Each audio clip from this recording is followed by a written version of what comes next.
lane is open as out onto Suzuka's circuit go the cars ready for round 3 of Fanatec GT World Challenge Asia, powered by AWS. It is great to be back in this championship, and it is great to see the championship with such a strong grid. After a 2-year hiatus, we kicked off at Sepang with 2 races with small grids, which didn't include any GT4 entries, but here we have a very strong entry indeed.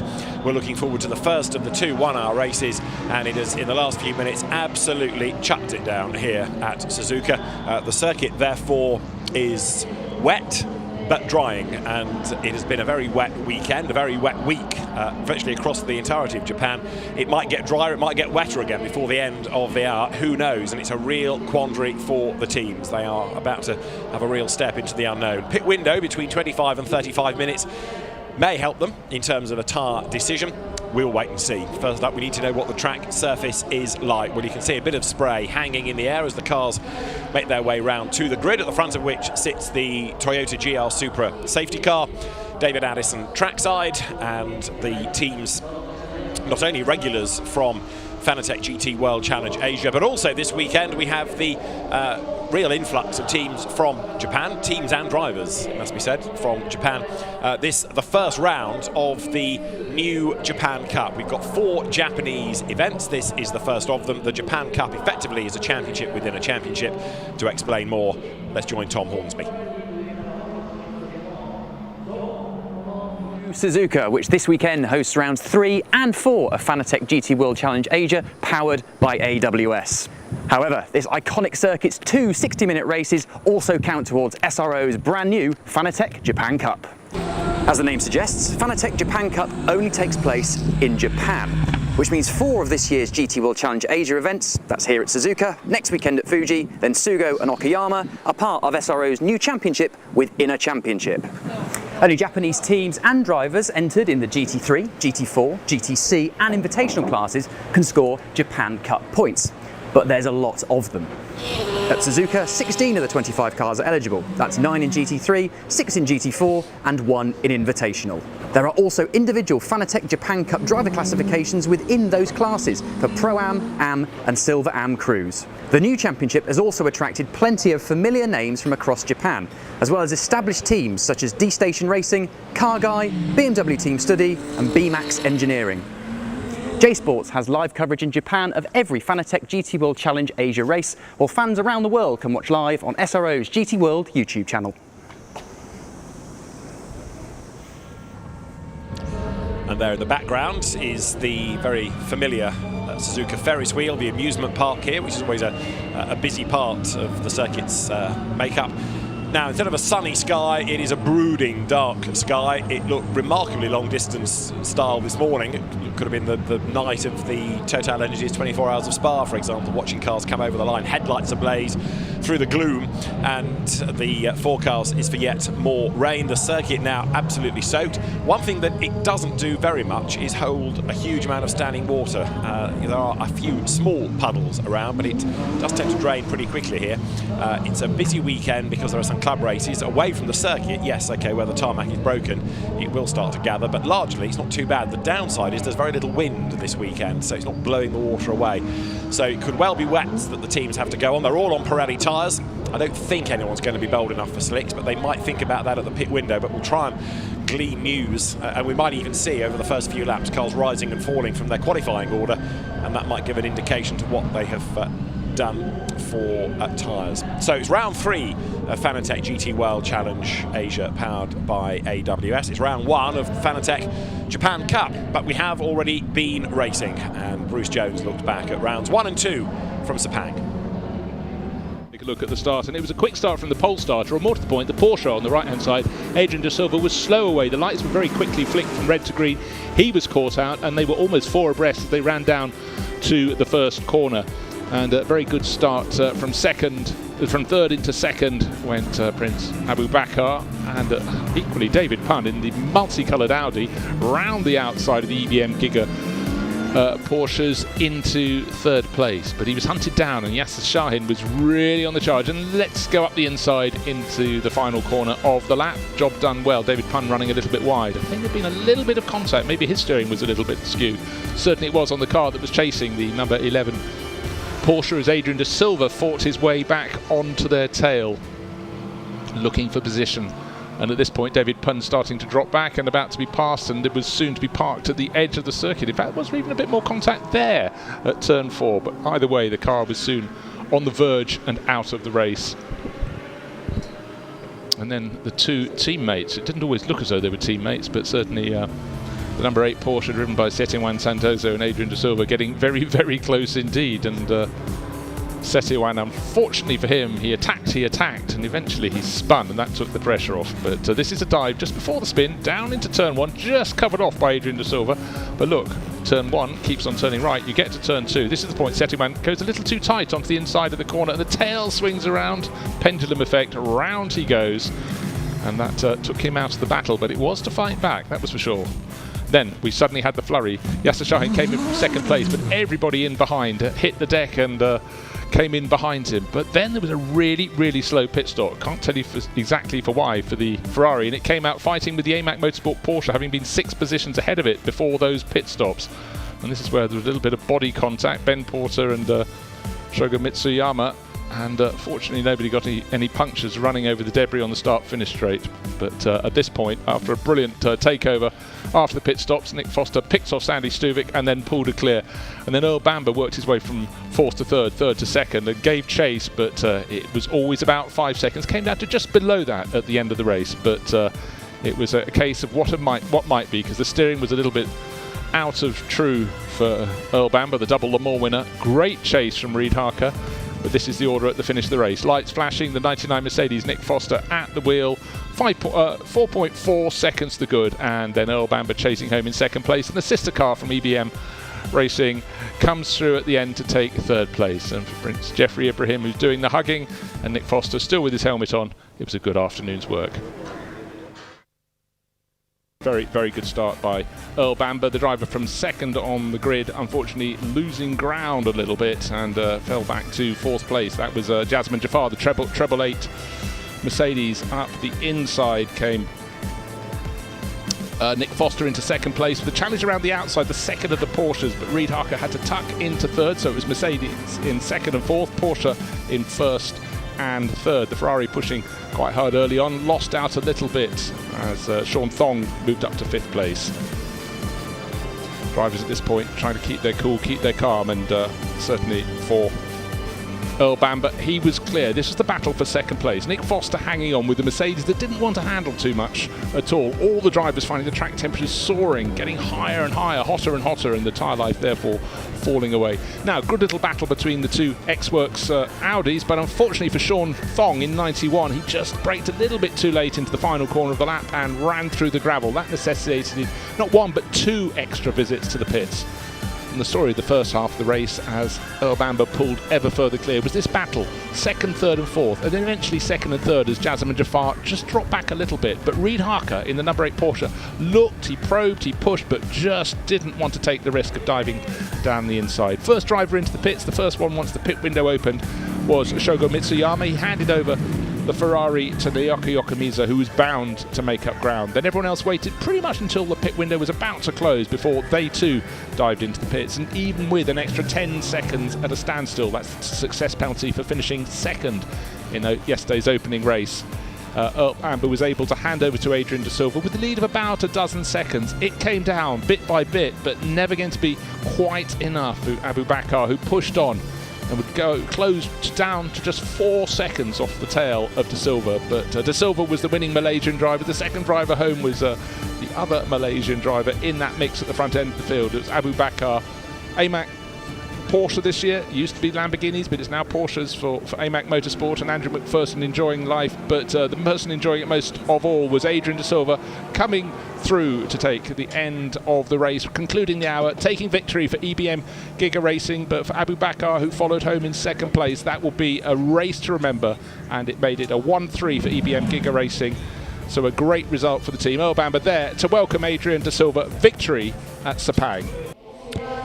Earl Bamber and Adrian De Silva only ever planned to do the Malaysian event. The car is here, but it has been recategorised. It's got 2 fresh drivers, and therefore we're going to have potentially yet another different winning combination this weekend. The Suzuka circuit is one of those legendary circuits, home, of course, of the Japanese Grand Prix, home to many other major events, and it is a circuit that is a real old school track, real challenge for the drivers, and in Q2, Kay Cozzolino took us round.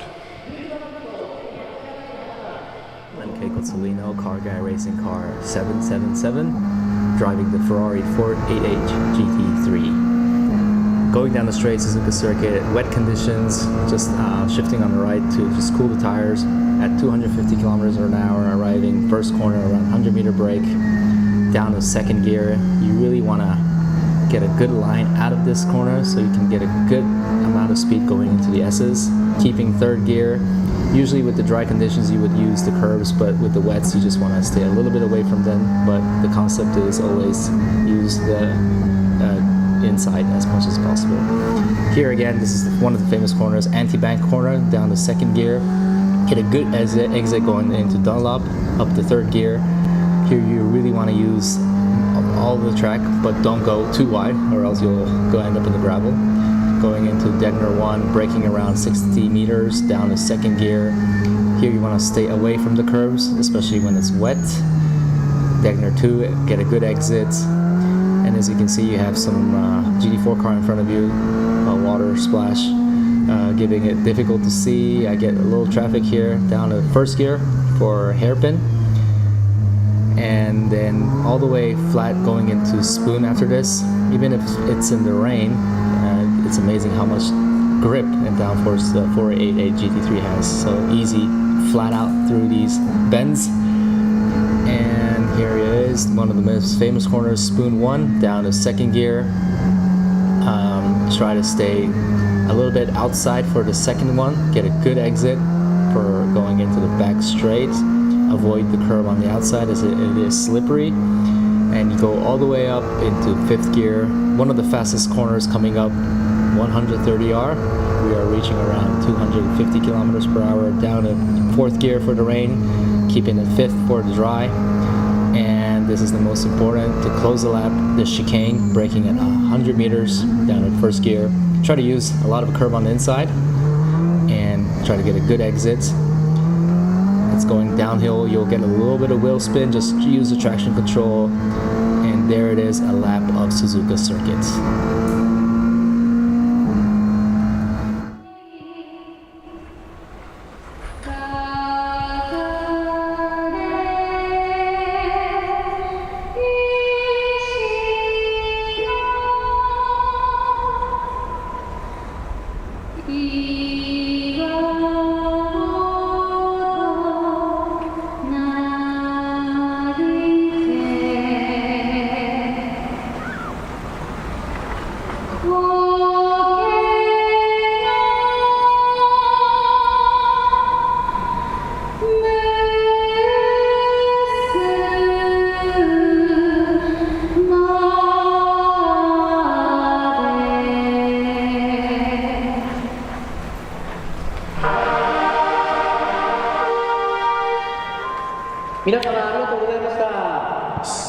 So the national anthem sets us up for the opening round of Fanatec Japan Cup, for the third round of Fanatec GT World Challenge Asia, powered by AWS.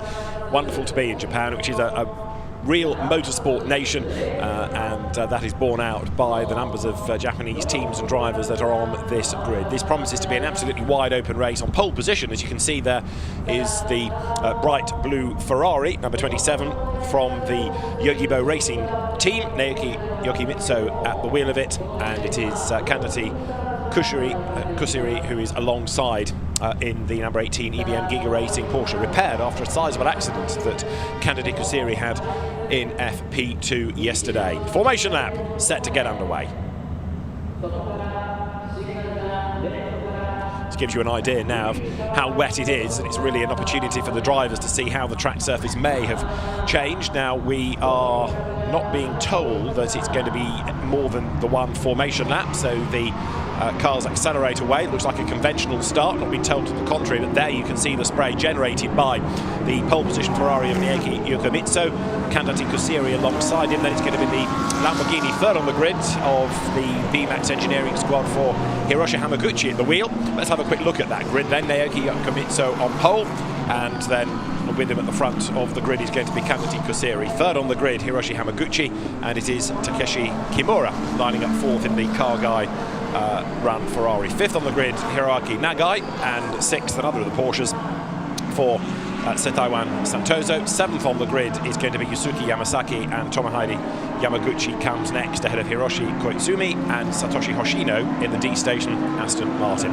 11th for Triple Eight is Prince Abu Bakr Ibrahim, and alongside is brother Abdul Rahman Ibrahim.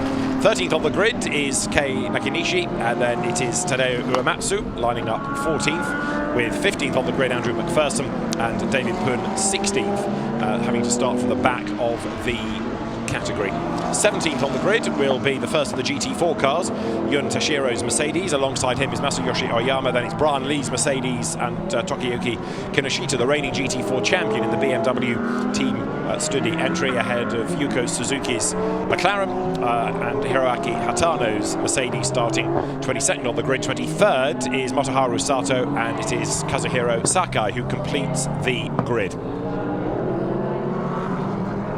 So we are told it's going to be a conventional rolling start, which is good. Often when it's wet, the races are started behind a safety car start, so the clock starts as soon as the cars leave the line, but it's going to be a conventional rolling start, which is good to be told. Pole position car then, the Ferrari from the Yogibo Racing team. It is Naoki Yokomitsu, the 42-year-old from Kanagawa, at the wheel of it, racer in Super GT. We have seen him in what was the old name for this, Fanatec GT series, the Blancpain Asia series. He drove in that, as well as China GT. He's driven to win the KL GT City Cup, Asian Le Mans series, and Formula 3 going back a good few years. With him at the front of the grid though, the number 18 Porsche of the Thai driver Kandati Kusiri, the 29-year-old who went off at this corner yesterday in free practice 2 in the 130R, very fast left-hander, and the single-seater racer turned touring car racer turned GT racer turned esports racer, very rapid. First time we've seen him in the championship this year, so Kandati Kusiri could well be a man to watch. There's going to be a great battle going on in GT4 as well. And another man to watch is going to be David Poon, trying to get through the order, number 22 Audi. The car he was entered in had a major fire in FP1, so the Audi Sport X-Works team have had to make 2 entries out of 1, which means that Marchi Lee and Sean Tong miss out, but David Poon now partnering Sandy Stuvik. So, up to the rolling start then. The pace car, as it is, peels into the pit lane. The drivers now look towards the lighting gantry. 60 minutes of racing with mandatory pit stops. They're all on wet Pirelli tyres, and the race about to get underway then, as the lights will blink green in a moment. The cars head down towards the start line, which is midway down the pit straight here. The lights go green, we go racing. On his toes from further back on the grid there, diving out, was the Comet Racing Honda of Yusuke Yamasaki, but it's side by side for the race lead. Down towards turn 1 on the inside line is Yokomitsu, on the outside line Kandati Kusiri. They touch, mirror flies from the Ferrari, which stands its ground on the inside line, and as they accelerate, they're up towards the snake. Round goes the Ferrari, and off into the barrier goes the Ferrari from pole position. Naoki Yokomitsu is off the road. And that now means that it is the Porsche up front, Kandati Kusiri in the lead then, as the cars wriggle their way through the snake for the first time. Up into second place goes Takeshi Kimura in the yellow car guy Ferrari. That third is Hiroshi Hamaguchi. And then in fourth place, Hiroaki Nagai in the bright Dayglow red-orange Porsche, but into the barriers with damage. Naoki Yokomitsu from pole position. Was there a touch? If there wasn't, it was very, very close, but the Ferrari lost traction. Around came the back, and it's been off the road, so whether it's going to be able to rejoin and limp to the pit lane, we will have to wait and see. Safety car is being deployed, looking at that flashing light, and that would suggest it ain't going to get going again. There are the boards, there are the flags, everybody slows, so the Ferrari looks like it is stranded, and a big, big shame for a car that was looking so competitive this morning. The safety car deployed on the opening lap of the race, and that is because it is stuck up against the barrier, hasn't been able to get going, and there's limited runoff there. So the safety car is deployed. The field turning out of the hairpin, which is turn 11. and they're making the run towards the 200R and then on towards Spoon Curve, this very famous double apex left-hander. And all of the safety car laps, however many we get, will count within the 1 hour of racing. So it is then the Porsche in the lead of Gt4 Series, the EBM, Alabama Motorsport Giga Racing entry, the 911 GT3R Evo. Well, after all the hard work from the team last night to rebuild and repair the car after its accident in FP2, this would be the fairy tale result, wouldn't it? But the cars come down towards 130R, greatly reduced pace, of course, in the rain, in the spray, and the race order, as you can see, is Kosiri in the lead from, in second place, then treble 7 of Takeshi Kimura, and third is Hamaguchi.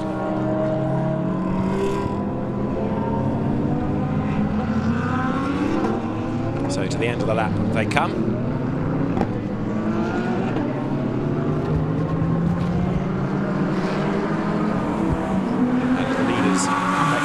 Over the timing line.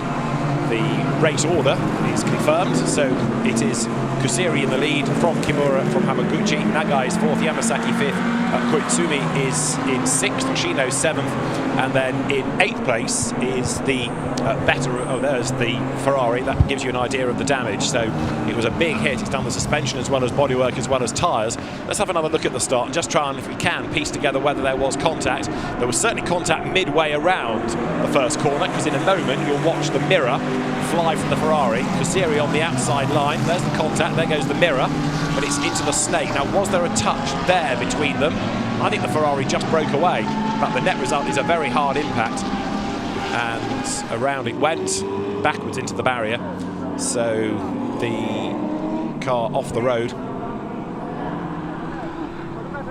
So the Ferrari needs retrieving, and well, it's under investigation. The timing screen talking about the incident between 27 and 18. Well, from that angle, it was hard to see whether there was contact or not. I came down on the side of the fence that said no, but the race officials will have a look, and if there was contact, then they might have to look further. If there wasn't, well, that's the end of that, isn't it? So you can't hold somebody else responsible if there wasn't contact.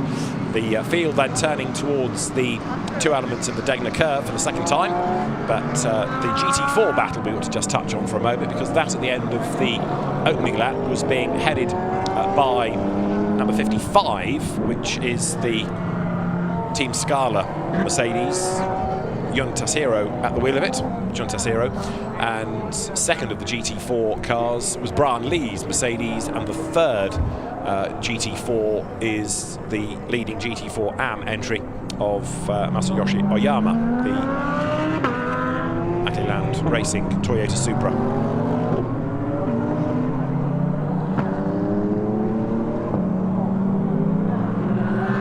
So as the safety car brings the field round, big frustration for some that they can't go racing, but equally it also serves as a reminder that the road is very treacherous indeed on the opening lap. Gt4 Series then is the race leader in number 18 Porsche.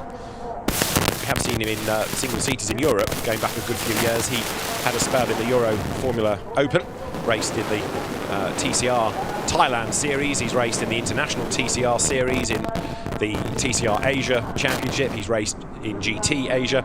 He also represented his nation within the FIA Motorsport Games back at Vallelunga at the end of 2019, and more recently has been doing what he can in Asia in the Carrera Cup.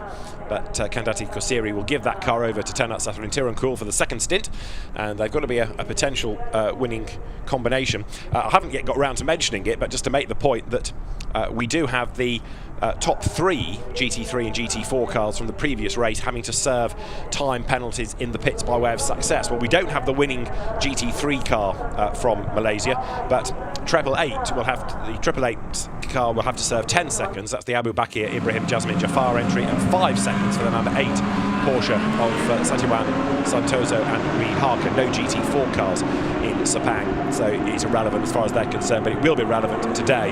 Another look at the start. So this was the first brush. So round the outside goes Kusiri. Contact there, but it's coming out of the corner.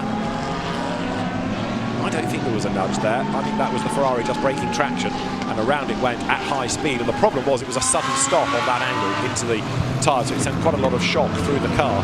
So the Ferrari team with a lot of work to do if it can be repaired for tomorrow's race, and in a week's time they're racing again at Fuji. So for example, the Audi Sport Asia Team X-Works squad that had the number 91 Audi catch fire yesterday instantly wasn't thinking about this race because they knew they couldn't repair it in time, but thinking about next week. Incident between 27 and 18, no further action. They're going through number 99. That's the Mercedes of Abdul Rahman Ibrahim and Nick Foster. A competitive car under normal circumstances, that. So number 99 of for his short name to his friends, Jeffrey Ibrahim and Nick Foster. That was the one that won the opening race in Malaysia, but then with the pit stop penalty for race 2, so fell down the order a little bit.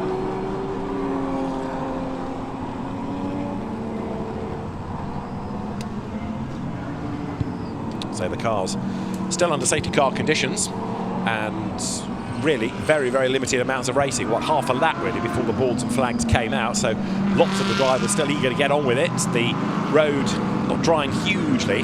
We saw it yesterday with so little wind, it just doesn't dry very well at all. It drains okay, but when there's no breeze, hardly see a leaf move on the trees. There's not much to help the road to dry out. It's also so humid here this weekend as well. There is 22 Audi with the wiper on, David Pern at the wheel of it. He had to start at the back of the GT3 contest, and David Pern has got himself up past the McLaren, the Team Uematsu McLaren, and also past Andrew McPherson's Porsche. So he's on the move. He's gained a couple of spots, but on the one hand, this goes against him because it reduces the number of laps in which he can make a difference, but also it helps him by as much as it keeps the cars all tightly bunched for a little bit longer. There is the multicoloured Audi Sport Team X-Works Audi heading up out of the hairpin. That is Brian Lee, the driver from Chinese Taipei, at the wheel of the Gt4 Mercedes. Very, very popular car, the Mercedes, but behind one of an increasing number of Toyota Supras that we have in GT4 racing, and we've got 3 on the grid here, which is good to see. That's the car in the hands of Masayoshi Oyama for the opening stint. 25 to 35 minutes is the pit window, so a minimum of 25 minutes can be done by a driver. It makes sense to give the AM, if he's willing, the least amount of time, because then you're maximising the time for your quicker driver. If the AM is the bill payer, you might have to talk to him nicely, but for the moment the car's turn through with only another 15 minutes or so of this stint available for many of the drivers. So we've got the lights still flashing atop the safety car, the Toyota GR Supra. When that peels into the pit lane, we can go racing, prior to which the lights would need to be extinguished, which is the signal for everybody that the work is done, that it's going to be pitting, and that's the race leader, Kantari Kosiri, at the wheel of the EBN Giga Racing Porsche, and having kept out of trouble at the start, leads the way, but behind the opposition then on the restart is going to come from the bright yellow Ferrari that finds itself on pole position for tomorrow's race. Takeshi Kimura, the 51-year-old Japanese driver, he's racing in the ELMS this year in a Ferrari, as well as having driven the World Endurance Championship. He's been a regular in Asian Le Mans in Super GT, and prior to that Lamborghini Super Trofeo. So Takeshi Kimura certainly will take the fight to Kandati Kosiri, I would suggest. But bear in mind also that the Porsche is a silver entry, and it's the surviving silver entry out of GT3, the blue Ferrari having also been in that category, now up against the wall. Replay of the start.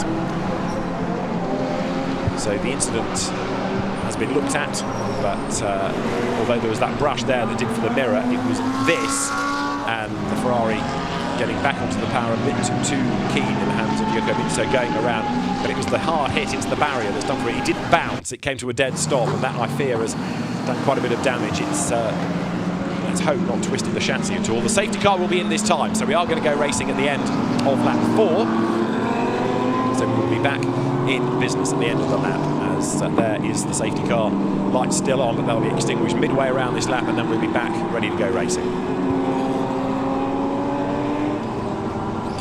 So the race order is Porsche ahead of Ferrari, ahead of Lamborghini, 3 great GT3 brands. There at the back of the pack you see the TC Invitation Class BMW go through, number 3, which runs to a kind of GT4 pace, but it's not strictly speaking a GT4 car, but it is good to have it on the grid, driven by Takayuki Kinoshita and Sonoko Jukichu, the reigning, as in 2019, GT4 champions. Of course, we missed 2 years of the championship running because of the pandemic and the travel restrictions, but it's good to have them on the grid, good to have the BMW here as well. You do kind of think of them more as touring cars, but they are very good GT cars indeed. Number 12 is the Toyota of Koshido Racing, at the wheel of which is Motoharu Sato.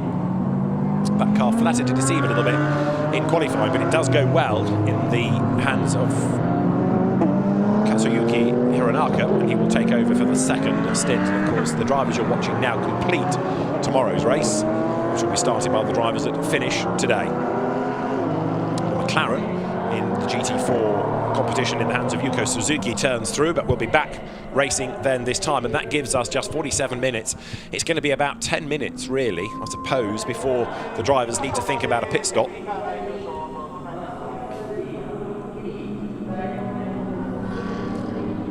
Teams will be thinking about strategy as well here. Which driver is going to be better? If they are equal grading, then there's, in theory, not much to choose. But where there's a discernible difference in the pace, then you need the car in as soon as possible. Get the slower driver out, the quicker driver in. Lights out on top of the safety car, and that means that it is up to Kandati Kosiri in the Porsche to control the pace over Takeshi Kimura in the yellow Ferrari, and then in third place, the other very, very experienced driver that can't be discounted in this part of the race, Hiroshi Hamaguchi, Pro-Am champion in GT World Challenge Europe, going back to 2019, both in sprint and endurance, when he shared with Phil Keane. Very experienced driver. He won the FIA GT element of the Motorsport Games at the end of that year in the wet as well. The conditions not similar to this. Let's go racing then, because the cars accelerate out of the triangle up toward the line. The road drops downhill here, so it fires you back into competition, and Kosiri makes a good restart to pull away from Kimura on the run down towards the first corner. Third is Hamaguchi. In fourth place, it is Nagai. Fifth, Yamasaki. Sixth is Koitsuma, as they go down towards that long looping right-hander that brings them up towards the snake. Spray being kicked up there. Look from behind the number 7 Honda, which makes a decent start. It was quick out of the blocks first time of asking, but the AM entry with Yusuke Yamasaki at the wheel of it, former Ferrari racer, accelerates on. Kosiri in the lead of the race, not yet getting away though, is he? Because still sitting on his tail is Takeshi Kimura. Through the snake they come then. The weather having played havoc with all sorts of plans over the few days, and it's played havoc with the plans of Yogibo Racing as well, having taken that Ferrari out of the equation. As there, Kimura has a cheeky look at the inside as they wriggle through the snake. It doesn't work, and that then puts him on the wrong line, look, as they make their way from the Dunlop curve up towards Degger, and the Ferrari spins in the background. Around has gone Kimura. Has he survived it? He's off the road. The yellow Ferrari tries to rejoin, but did he keep it off the barriers? Kosiri leads the way. Then a gap has opened up between him and Hamaguchi. In third place, it is the bright orange Hiroshi Nagai driven Porsche. There it is. Hiroaki Nagai, I should say. To the hairpin they come, but the real question mark is now whether or not 777 has got going again. Takeshi Kimura. And now off the road also has gone number 8, which is the Saitaiwan Santoso Porsche. Santoso tries to get going again. There's a drive-through penalty being given as well now to Tadeo Uematsu in the McLaren for a false start, and I've got a horrible feeling that Porsche is going to be beached on wet grass and a curb. We might be going for yet another neutralisation here in this rather frustrating start to the race. So we've got penalties, we've got cars going off the road. Did 777 get through the first sector? It did, but very badly delayed. So it is still going after its spin, which is good, and we can try and piece together its recovery. But the Porsche number 8 tries to rejoin, as in the meantime the sister car leads the way. Safety car deployed again. Safety car back on track then to try and retrieve number 8. It's going to be one of those races, isn't it, in these conditions? So the safety car brought back out as Hiroshi Hamaguchi slows right down. We've not had a full racing lap yet, bizarrely, and there is the safety car once more. It'll be scoring points soon, but the Toyota GR Supra ready to scoop up the rest of them. These cars that come in 3-litre or 2-litre turbo trim, great bits of kit, popular as you see in GT4, very popular on the road as well. All parts of Toyota's GR Gazoo Racing brand. There's number 8 Porsche, absolutely stuck. No damage, but he ain't getting off that wet grass easily, that's for sure. So car number 8, the reason for this interruption. So Saitaiwan Santoso awaits recovery. as he does so, sits and waits. The 52-year-old Indonesian. Go back to the last running of this championship. We saw him in GT4 in a Mercedes, and Reid Harker, who would have been taking over that car, doesn't today. They got 2/3 out of the Sepang races. That was one of the cars, remember, as well. Is still one of the cars. It might get going with a pit stop penalty to serve. 5 seconds extra in the pits. The pit stop times 90 seconds for GT3 and 125 for GT4. And the minute and a half or 2 minutes and 5 second stops will not be that far away, and indeed the window could be opening even while this safety car is on track. In theory, it shouldn't take long to dispatch a recovery vehicle, hoik the Porsche off the grass and get it out of the way, but we'll have to wait and see with a long lap like this of over 5 kilometres in length how easy it is to quickly deploy a recovery vehicle. Well, there it is. The marshals can't go trackside until the race is neutralised. So now that signal is given, out they come, pull the car out of the way, but it doesn't look like it'll be returned to the circuit. Now there, 12th is Takeshi Kimura after his spin. The good news is that the car looks undamaged. It was a big moment coming up through Dunlop that Kimura had, but he managed to save it. He's dropped back behind David Pun, who is making good progress, David Pun, in the Audi. Out of the hairpin. And it's then as they accelerate up the hill, you can start to hear the different engine notes. One of the beauties of GT3 racing, not only the different shapes and sizes of car, but the sounds they make as well.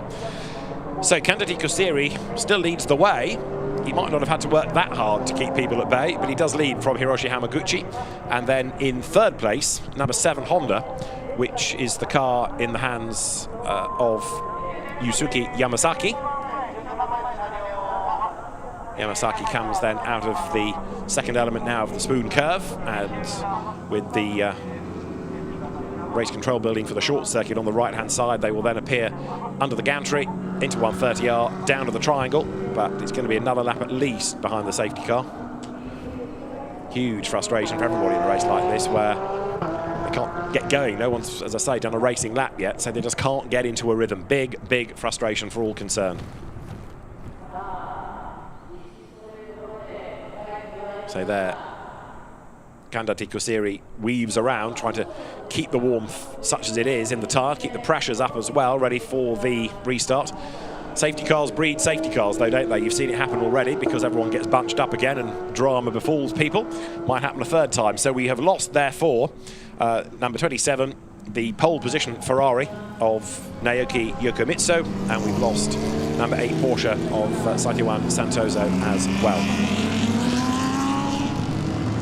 So number 18 still leads the way, and hopefully we can go racing at the end of this lap, but some of the teams I think might be calling their drivers in pretty sharpish.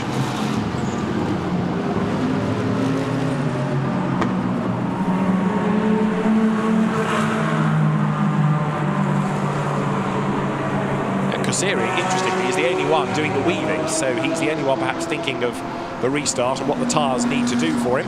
They're going through is Hiroshi Hamaguchi behind. And then the third in the queue is the Honda NSX, which is in the hands of Yusuke Yamasaki and Yorikatsu Tsushiko. And it is Yamazaki at the wheel of it at the moment.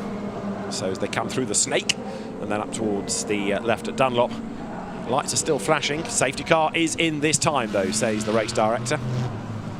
So we'll go back racing this time. They're the D-Station Aston Martin, D-Station, a team that we've seen in Europe and elsewhere, really, thanks to its efforts in the FIA World Endurance Championship. Bits of car picked up by the marshals to sprint back to post.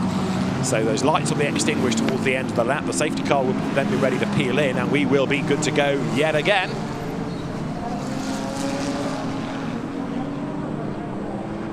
Through they wriggle, and at the completion of this lap, we will have done 7, most of which, pretty much all of which, have been behind the safety car. I don't think we've had them come across the timing line to complete a lap. Start one, yes, but not complete one without a safety car ahead. They come up to the hairpin now. The sharp left-hander, turn 11.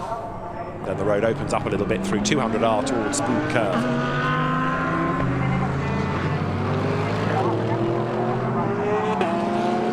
The Suzuka circuit Another like Zandvoort, like Harama, the brainchild of John Hugenholtz, circuit designer. And it's one that the drivers really enjoy. It's a proper old school circuit. As you can see from that shot, there's areas with limited runoff area. That's some great corners. This smooth curve is another of them as the field then turns left, and then you turn again. They'll come downhill and prepare themselves to go racing. Safety car in this time.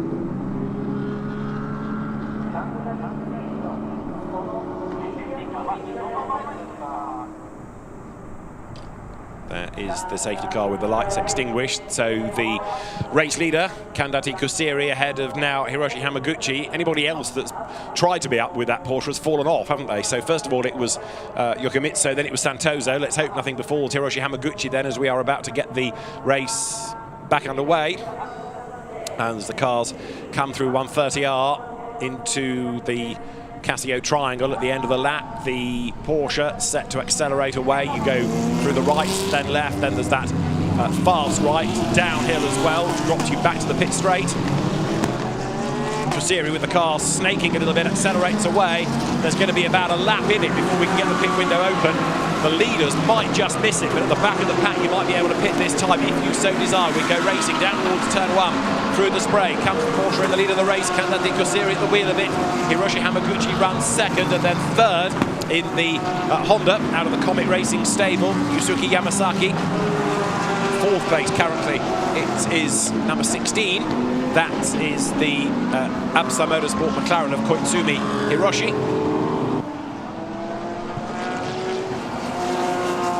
But the Porsche up front with Hamaguchi all over the back of him now, looking for a way by, desperately trying to find the track position, but at the same time Hamaguchi also making sure he's got some grip, which is absolutely essential. He needs to get that car into the pit window. And now, look, the race leader Kusiri is not getting away, is he? So the margin between the two of them not really extending. The road possibly looking a fraction drier there, but right now Hamaguchi is getting away from Yamasaki in second place, and then Hiroshi Koizumi in fourth. Well, he's gained 5 places, but he's not yet making progress further up the order. Let's see whether he can before the car needs to pit. A minute before the window opens. As I say, the leaders might just miss that, but the back of the pack potentially can benefit from it. Santoso has been allowed to rejoin, seemingly, albeit having lost a lap. Here are the race leaders up towards Spoon Curve, and now it's Kusiri that goes wide. Hamaguchi tries to get the slingshot on the inside line, couldn't do it because he went in too deep as well. He measured his own pace, I think, against the Porsche, so Hamaguchi had to get the car slowed down, but you can see they're pushing hard in the conditions such as they are. The Pirelli tyres struggling there for traction as they arrived at the end of that fast section up towards Spoon Curve. So Kandati Kusiri still leads. Hiroshi Hamaguchi second in the Lamborghini as they come now into 130R through that fast left. They sweep, and then you stand on the brakes into the chicane, into the triangle at the end of the lap. Third and fourth have got themselves nose to tail as well. Now look in the background, the Hiroshi Koizumi car getting closer and closer, but Kusiri leads with Hamaguchi then coming through. We've now got an incident between Hamaguchi and treble 7 of Kimura being looked at. So the yellow Ferrari that we saw going off may not have done it all on its own, is the suggestion. The pit window is now open, but for the most part everybody has come over the timing line. So Kandati Kusiri leads. Hiroshi Hamaguchi is in second place, and then third in the Honda remains Yusuke Yamasaki. Fourth now is number 47, Satoshi Hoshino, in the D station Aston Martin. But up front, Kusiri trying now to get away. Into the pit lane has come the AMAC Motorsports Porsche of Andrew McPherson to give way to Ben Porter, and also Brian Lee in early out of GT4 to give way to Hideto Yasuoka, former BLDC single-seater, a British Formula Ford racer. But on this lap, Kusiri looks like he's building the lead ever so slightly then. There is the number 12 Toyota in as well, out of GT4. So that is Motoharu Sato to give way to Katsuyuki Hironaka, the AMAC Porsche nearest to us, cycling through its driver change. Remember, they're shorter stops for GT3 than they are for GT4. 90 seconds for a GT3 pit stop and 125 in the GT4 cars. And That's before you factor in the success pit stop. The only one that's really going to suffer here is the 888 Mercedes, which is the car of Abu Bakr Ibrahim, because that is only 7th at the moment, and if you apply the 10 seconds, given that cars are still pretty tightly bunched, that's going to hurt it a little bit more than under normal circumstances when gaps have opened up and drivers have a chance to try and stretch the margin over the car behind. So there are the race leaders out of Spoon Curve. On this lap it's a little bit safer and a bit more conservative by Kandati Kusiri, and a problem there may be the number 4 Mercedes going slowly.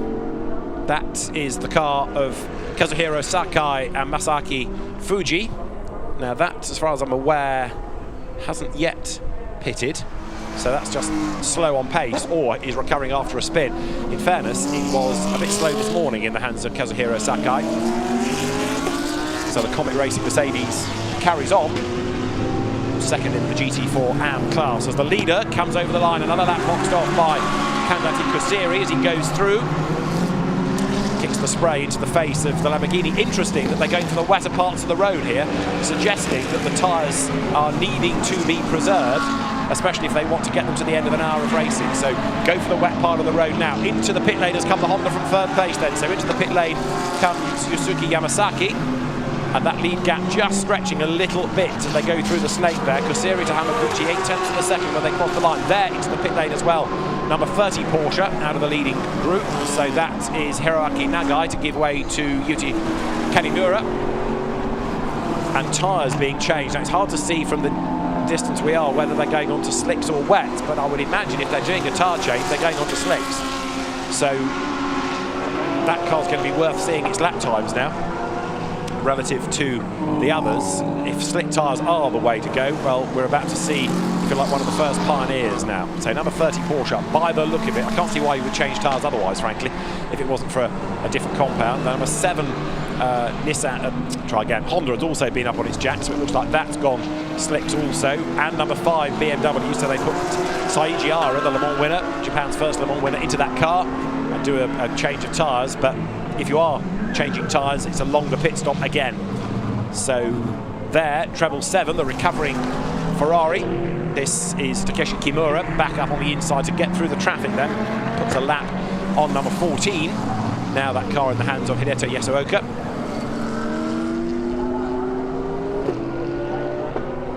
So now, if slicks are the way to go, those that have changed early and can get them working sooner might have a good chance of coming back in the overall order. Really interesting situation now to see how it pans out.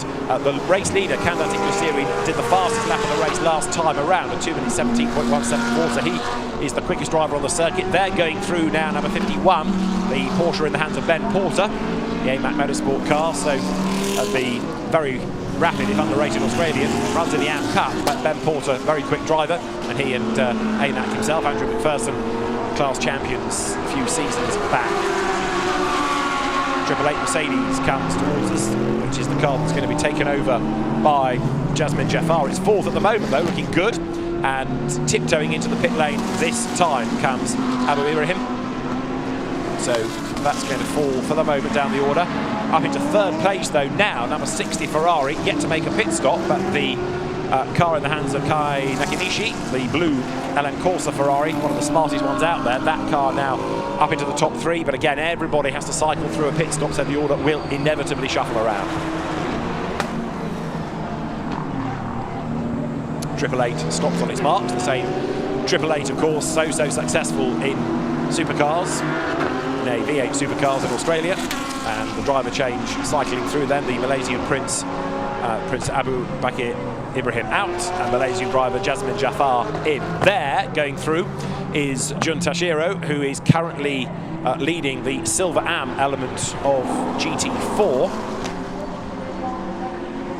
And that car leading the GT4 aspect of the race outright into the top 6 overall, as many of the GT3 cars are cycling through. So the Mercedes presses on. Way clear in the class, isn't it? With the 2nd place car just having come into the pit lane, which is Masayoshi Oyama to give way to Masayuki Ueda in the number 71 Toyota Supra. That's going to play into the hands, therefore, of the Kazuhiro Sakai and Masaki Fuji Mercedes, which will come up into second, assuming that does not pit. But all of this enabling Jun Tashiro to break away. That car under investigation this morning for speeding in the pit lane. Well, it's speeding on the track right now, that's for sure, because it's got a very big class lead. So the window stays open, but it's not open for much longer. With 28 minutes on the clock, it'll close at the 25-minute mark to go. And there is the leading car, which might have to bail this time. So Candidate Kusiri comes down through the triangle. And in it comes. So number 18 Porsche is in, and number 19 Lamborghini is in behind it. So as Candidate Kusiri comes in, Candidate headed into the pits, the Lamborghini, with Hiroshi Hamaguchi at the wheel of it. So down the pit road they both come. Candidate Kusiri's stint, a good one, even though he didn't have that many racing laps. Importantly, he kept out of trouble. Tanat Sutter in Tirankul runs around the car ready to get on board. The two Thai drivers looking good here. One out, one in. And they are going to change tyres, but it's a new set of wets by the look of it. So fresh wets rather than going on to slicks. If that's what other teams were doing, then that would perhaps be mirrored in what the Porsche team are up to.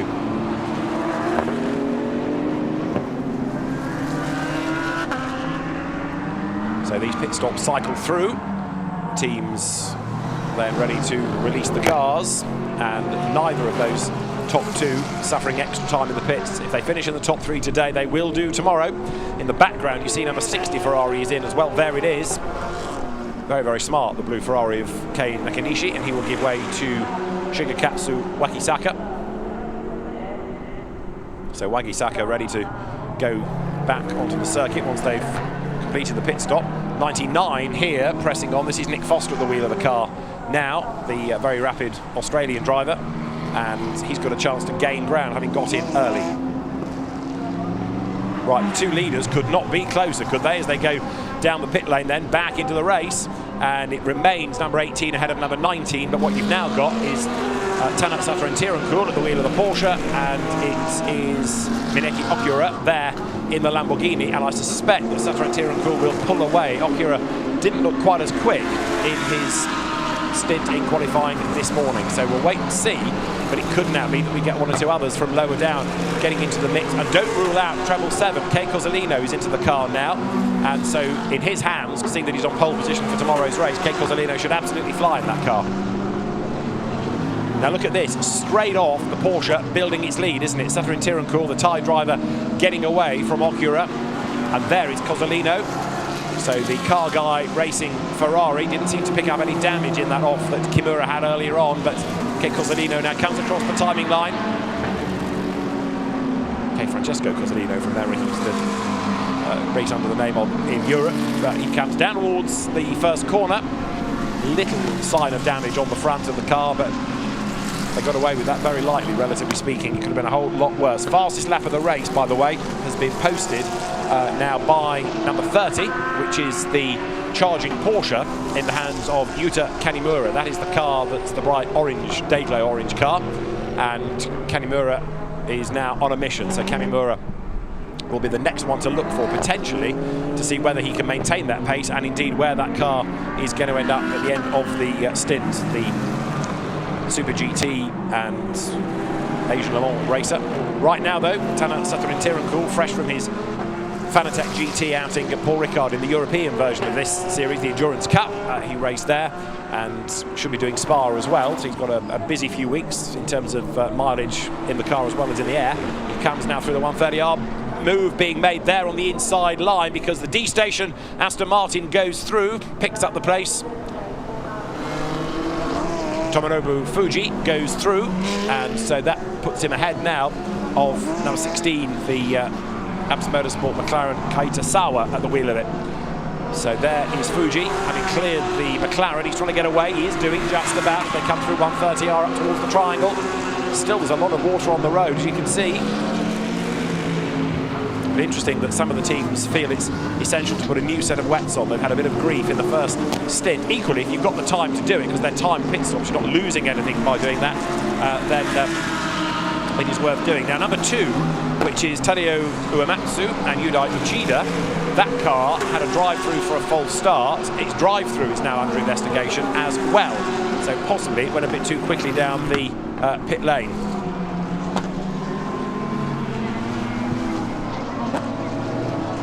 And Yuda Uchida, who is behind the wheel of the car at the moment, is going to be in the next race here. He starts the Ferrari Challenge race on pole position, so splitting his time between different cars, different championships. Might be an alien field, jumping from one to the other, but he should be able to get his head around it. As there, pushing on, is number 8, that's Reid Harker, who was taken over. Now it's a lap down, and pressing on. And the second place Lamborghini being given a stop-go penalty. So number 19 is being given a stop-and-go penalty for the incident that dispatched the treble 7 Ferrari off the circuit. So that now means to say that Mineki Okura, who is in second place, is going to tumble way, way down.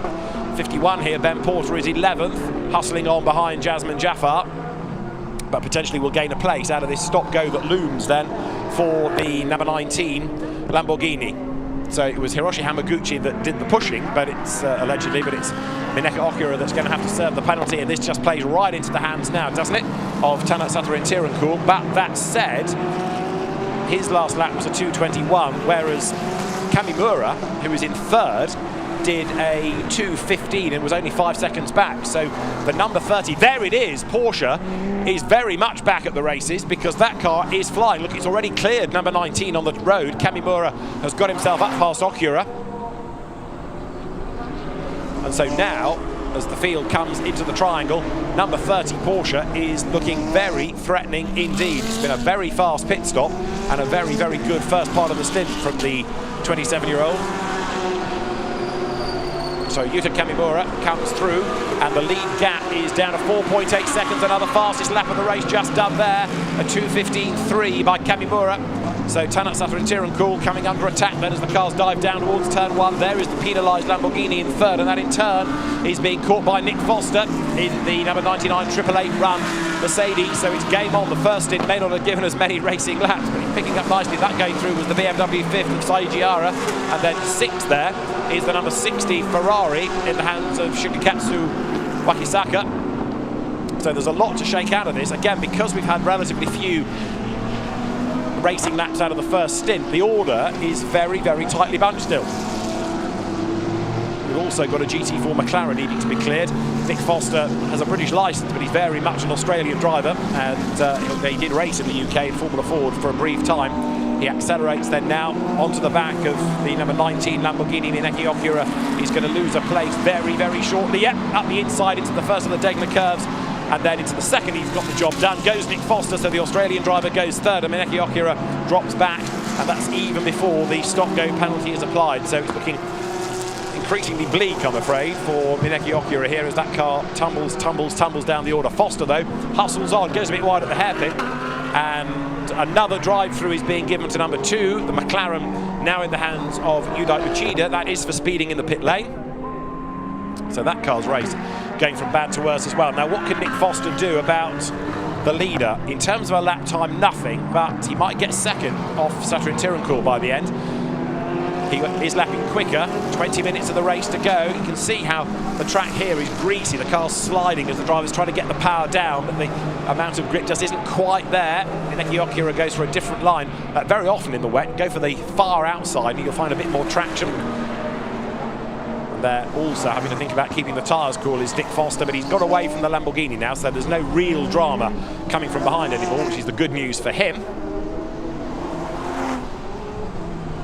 So they turn into the triangle then, ride the curb, but don't attack too much of it. Yes, it might just help shorten the lap a touch, but equally wet painted curbs can spit you off the road if you're not careful. To the end of the lap now comes the Mercedes. So with the spray generated from behind, Nick Foster goes through. That lap that he did was a 2:17.2. It's comparable to Satoru Tirancourt in the lead, but lapping quicker is Kamimura. And there he is through the traffic. So that's the other thing that's going to affect life if there are back markers in front of you. So Kamimura up then past the BMW. Mineki Okura has just served his stop-go penalty. That was Sanako Jukashu that was being lapped in the BM, and he in turn has now got Masayuki Ueda behind him. So there they are, BMW versus Toyota. That is a battle for position. It's 19th overall. but they're fighting, of course, within the GT4 element of the race. GT4 for the time being still being led, is it, by number 55, which is the Mercedes, now given over to Tatsuya Tanigawa. Right, this is the second placed Porsche, and it is absolutely hustling on here. Yuta Kamimura taking the fight to the opposition. Kamimura comes down now towards the hairpin. Again, has to be patient with the power. Drags the Porsche Center Okazaki car out the other side through 200R up towards Spoon Curve. It's a Pro-Am entry, going after a silver entry, but the Pro living up to his name here. So Kamimura doing a really, really impressive job. He comes up towards Spoon Curve in the first sector. Actually, he lost out a little bit by 4/10 or so. So maybe now that he's getting into a rhythm, Tanat Satarintirunkul is going to be able to preserve that gap. It had come down last time, though. Let's see in the second part of the lap what it will do on this lap.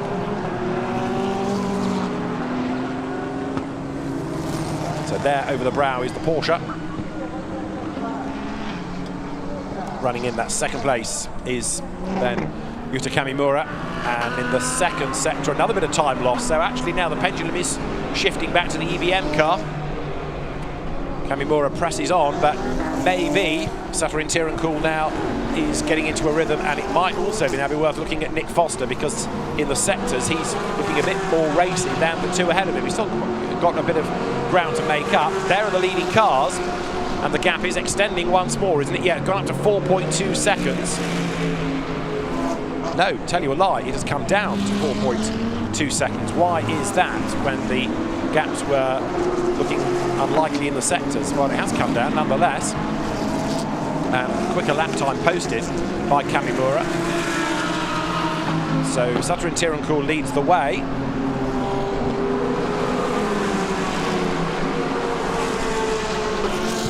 Yuta Kamimura runs second. Nick Foster 5.8 seconds back in third. But the last lap was 2:15 from Kamimura, so he is still able to press on.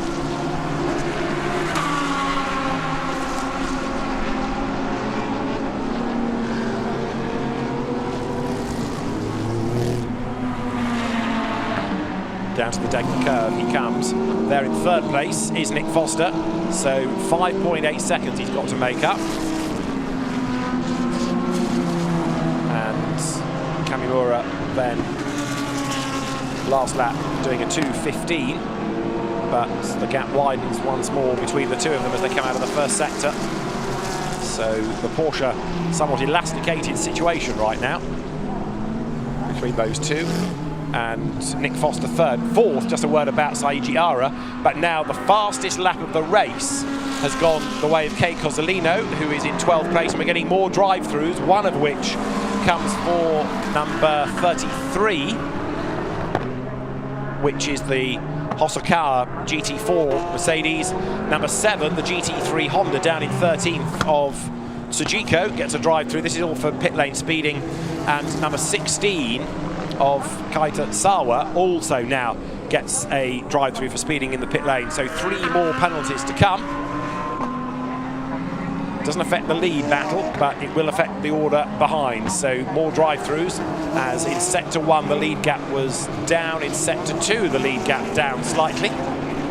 Another lap put onto the number 12 Supra there of Hiranaka that comes off that last curve up towards the line. Leader goes through.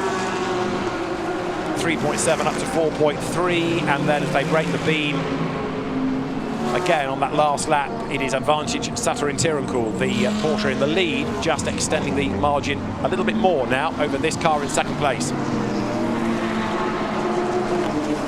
So Yuta Kamimura pressing on, but not catching the race leader for the moment. Nick Foster third. His last lap was 4/10 quicker than this car, so second place might be possible. They're going through also is the number 888 Jasmine Jafar Mercedes. That is going to gain ground in a moment, I think, as he comes up on the inside there to put himself past Kaita Sawa in the McLaren. So Jafar goes through, confirms 8th place. And there, number 33, the GT4 Mercedes, that has this Damoclesian drive-through hanging over it and is therefore going to lose places. Number 22, Sandy Stuvik just went through shot, bit sideways, but the Audi out from the back of the GT3 grid, now running in 6th place overall. And number 8, Reed Harker, having lost the lap, went off the road, went to Santoso, doing good lap times, 21st overall, but there's no way you can get that lead, lap back to the leaders. So sadly, having fallen off the lead lap, that's where you stay. Kate Cozzolino is doing outstanding things. He absolutely blew people's minds in Q2 to be the only driver all weekend to go below 2 minutes. He's just done a 2 minutes 10, which is much, much quicker than anybody else is doing. So Cozzolino is about 4, sometimes 5 seconds quicker than the race leaders within the first sector. Absolutely throwing everything at this. Revelling in the track, revelling in the conditions. Number 33 then goes through that car to serve the drive-through for Shinya Hosokawa.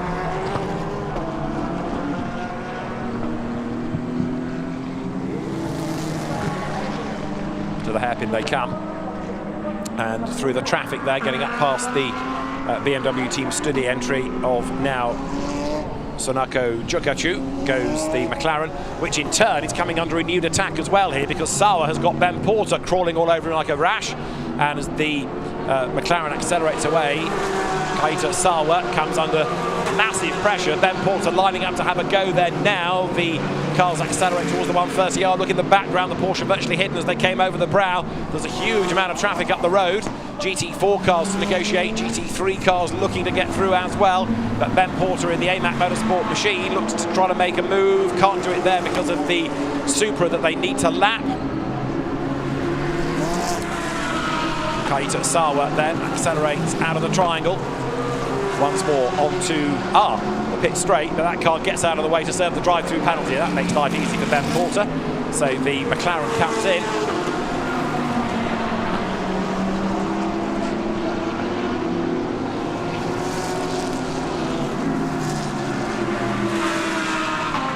So Ben Porter gains a place, that puts him up into 9th. Really, really good effort this, but look in the background, you'll see there the bright yellow car guy, Ferrari, quicker still, 2 minutes 10.808, and look at the way that Cozzolino is just absolutely flying. It's as though that car has got a different engine, so much faster is it. Look, he just easily picks his way around the outside of Ben Porter, who is no means a slow driver, but Cozzolino just waltzed past him like he was standing still. That car is on an absolute mission.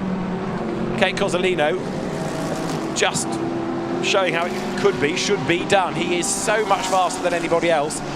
The others are lapping at the 2:17s, 2:18s north of that. He's doing 2 minute 10s. So he's 40 seconds behind the race leader. He's not going to do that, surely. But look, he just gobbles up there. The Jasmine Jaffar Mercedes easily goes through. 11 minutes to go. He's not going to catch the leader, as I say, but it's going to be fascinating to see where he gets to in the final reckoning out of all of this after the spin that delayed the car earlier on for Takeshi Kimura. But look, Cozzolino catching and pulling away as though the others were standing still. It's almost like they're under safety car conditions and he's at full race pace. The top speeds, well, it's perhaps no surprise to learn on the VMAX track from our race vision powered by AWS graphic that Cozzolino has done 153 miles an hour and 150 for Takeshi Kimura. So the Ferrari is a very, very quick car. The lead gap has come right down, though, to 11/10ths of a second. What's gone on there? Because that was a slower last lap by Tanat Sutter in Tirankul. Did he have a moment? The gap's come down to 11/10ths then, so the margin much, much reduced between the two of them. The flying Ferrari in 10th at the start of the lap should be 8th at the end of it, if not better. But now there's the lead gap to keep an eye to. There in the background, look, it's Cozzolino. He comes across the line. There are more places to gain before the end. He's 8th, and the next target for him is going to be the D station Tomonobu Fuji Aston Martin. There it is. So you'll clear that before you can say Kate Cozzolino, probably, because the car is just that much faster. But look at this for the race lead. The two Porsches now absolutely together. Tanat Sutter in Tirankul has been reeled in somehow, even though the gap was going up. He's been caught now by Yuta Kamimura. If it was a moment, he's not been able to pick up the pace and get away, has he? So it makes me wonder whether all is well in the cockpit of that lead Porsche. So Tanat Sutter in Tirankul for the EBM Giga Racing team has now got Yuta Kamimura right up behind him. Kamimura close, but is he going to be able to challenge? Maybe now as they come back into view towards the Spoon Curve, it looks as though possibly the leading Porsche is getting itself back to a proper pace, and that margin might just be extending once more. So if it wasn't off, then finally Satoru Tirancool recovering from it, getting his head around it, picking up the pace once more. There behind him goes Yuta Kamimura, and Nick Foster still third, and he lapped quicker than the two of them last time around. There in the background is the Mercedes, looking for the wetter part of the racetrack once more to keep the tyres cool. 8.5 minutes to go. Cozzolino update, he was 8th at the start of the lap, but has taken another 6 seconds out of the leaders in the first sector alone. Cozzolino is just making everyone else look very pedestrian, as up the curve goes the second place Porsche Kamimura, looking for a way past Satoru Tirancool. So Tana isn't able to drive away. This is a proper battle now for the race lead. 8 minutes to go. It's going to be 4 laps now from here to the checkered flag as they come over the line almost side by side. Kamimura still asking a lot of the car and the tyres, but Tana Satoru Tirancool is under real attack as they dive now down through the first corner up towards the snake, and this also is where life becomes increasingly difficult for the leader, because he's not only got the track conditions to manage, he's also got all the pressure from behind to manage as well. Where does Kamimura make his move? He's quicker up the hill as the road dries. The Porsche in second place, looking like he's got better traction. Can't really work his way through at the snake. He's not Ken Cozzolino after all, but he might be able to make the move now on the first of the 2 Degner curves, because Satoru Tirancool is struggling. It doesn't seem as though his tyres are in the best shape anymore. He hasn't got the drive coming out of the corner. And now at the inside line goes Kamimura, but that's the outside coming into the first of the Degners. He's got to get the switchback, which he does, and he goes through. Up on the inside line then, the new race leader is Yuta Kamimura. He's gone by, and Nick Foster is right up with them as well. Look, as they've been squabbling, number 99 Mercedes, he's right there. So Kamimura leads the way. Satoru Tirancool is second, Foster third. They're as one. Cozzolino was 6th at the end of the previous lap. Nick Foster is on his second track limit warning as well, so he needs to rein it in. Cozzolino is 23 seconds behind them and was lapping last time 9 seconds a lap quicker.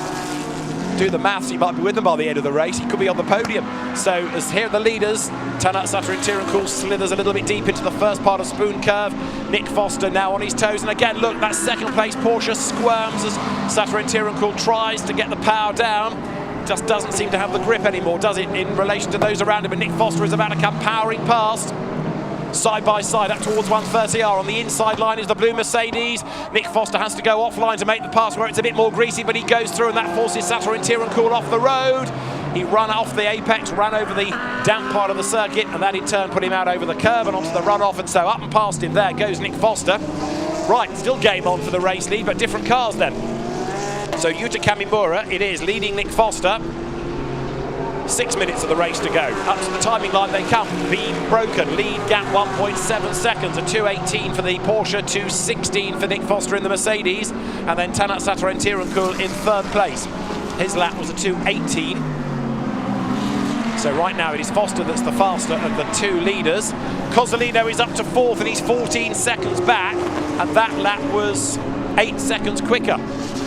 So Kei Cozzolino for the podium should be on here, shouldn't it, the way that he's going. Whatever they have done to that Ferrari, or whatever Kei Cozzolino had for breakfast this morning, seems to work perfectly, because he is just like a man possessed. But it's not only fast, it is beautifully controlled, and it makes you wonder, had Kimura not been off the road, what could have happened for that car's ultimate result. Number 19, by the way, Mineki Okura, having served his stop-and-go penalty down in 11th place last time he crossed the stripe. Now they're third, but now you can see falling away is Satoru Tirancool and Kei Cozzolino then, the fastest lap of the race, 2 minutes 9. There he is.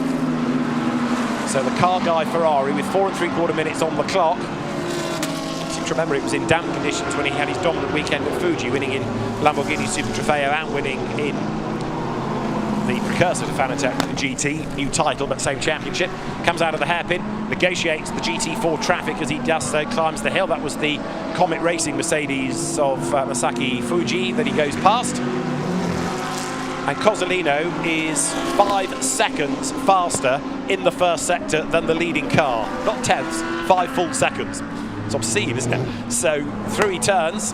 There are the leaders making the run up then now towards 130R. The gantry just out of shot back to the left as you look at it is where there is the race control building for the short circuit. And there is Cozzolino about to make his move for third place then. He's right on the back of Sutter and Tirancol coming into 130R. And the Ferrari makes the move before the triangle. And Kate Cozzolino gets the drive, gets third place. This is an epic stint, it's got to be said. Fastest lap, he's in the 2-minute 9s now. And so the leaders go through. We've got time for 2 more laps. Kate Cozzolino comes through now, breaks the beam.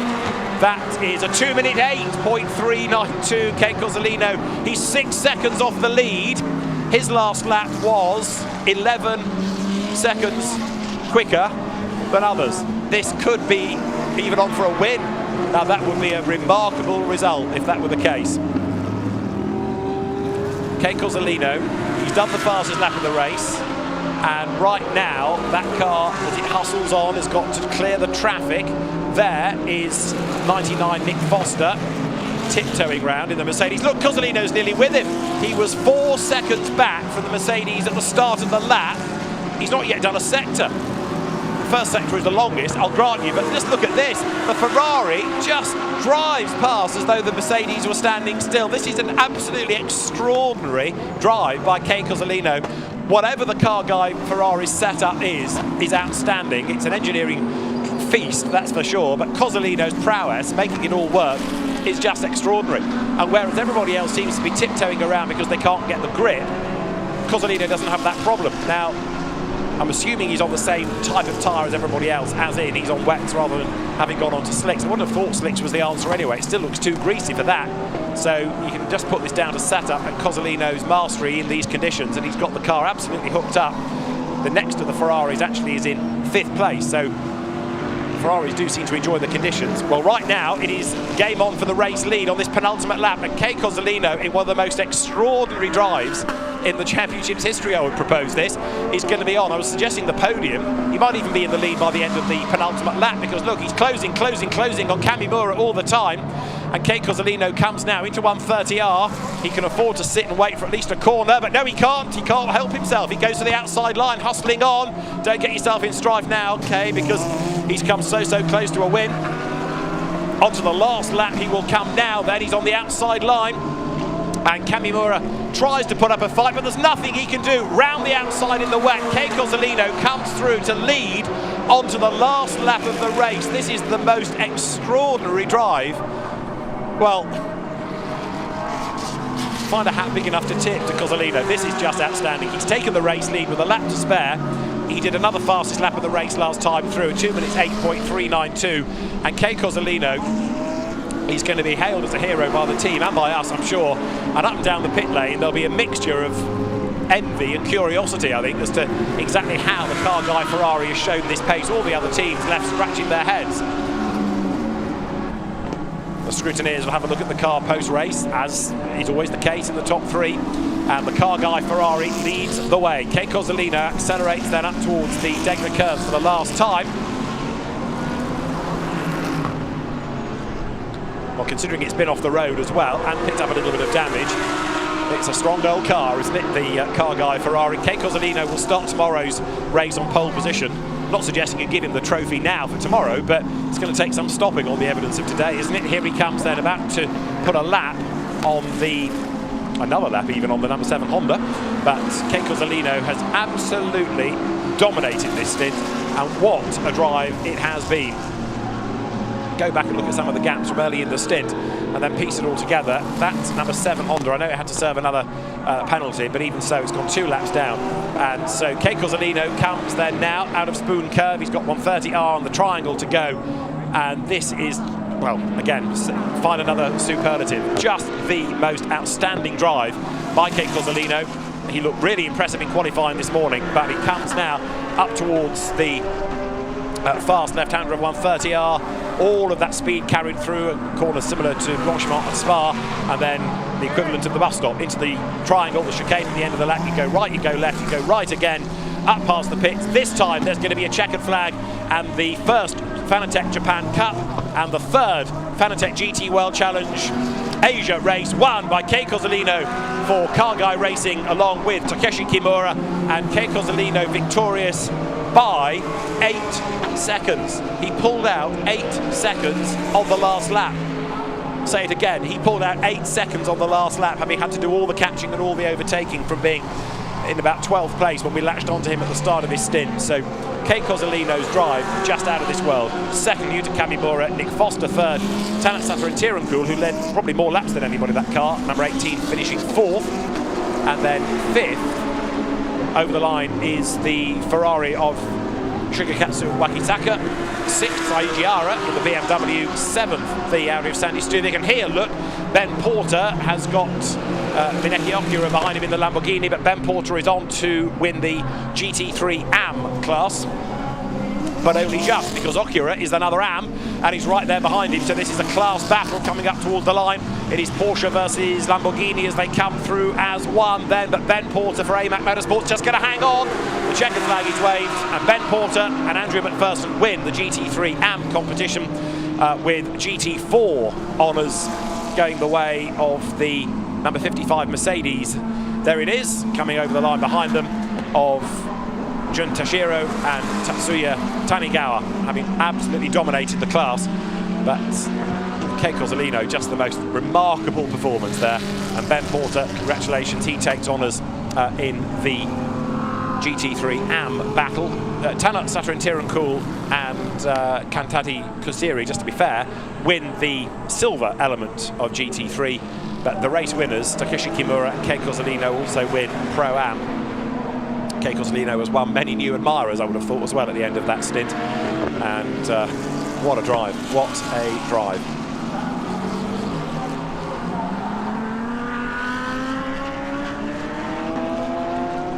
So the Car Guy Ferrari takes honours, the 488 GT3, and you can see a little bit of the damage on that front left flank sustained early in the second restart. But Kei Cozzolino, a very, very happy man. I can't think of many race wins that are that well deserved. I mean, that's just a blinding effort to produce those laps that were so much faster than anybody else's by getting on for 9-10 seconds on occasion. Just out of this world. And Kei Cozzolino is ready to start race 2. So far ahead is he. Down the pit lane he comes then, number 777, the Car Guy Racing Ferrari.